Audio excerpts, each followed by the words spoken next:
আমরা এখানে যারা যারা আসছি তারা কিন্তু আমরা সবাই ছোট ছোট কন্টেন্ট ক্রিয়েটর, ঠিক আছে না? কিন্তু ঘটনা হচ্ছে যে আমরা যখন ভিডিও করতে যাই তখন কিন্তু ভয় লাগে। আমি একটা ফোন কিনছি 30,000 টাকা দিয়ে, টাকা কিন্তু 30,000 টাকা নিচ্ছে ফোনটা, টাকা আমার, ফোন আমার, ক্যামেরা আমার, ভিডিও করব আমি, মাঝখানে ভয়টা কোথা থেকে আসে? সেই ভয়টা কিন্তু আনা যাবে না।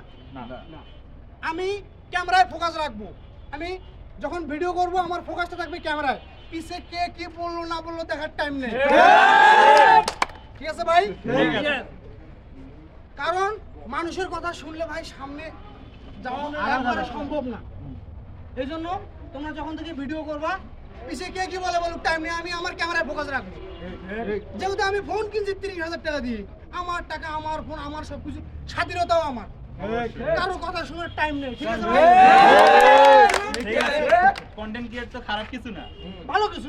যে যার মতো কাজ করেন, কেউ প্রাঙ্ক ভিডিও করবে, আমার মতো কাউকে হেলমেট পরাবেন,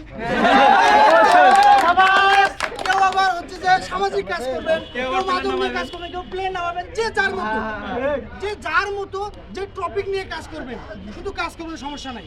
কিন্তু কারো কথা এখন সবাই একটু বসে পড়ি, হ্যাঁ, তারপর আলোচনা করবো।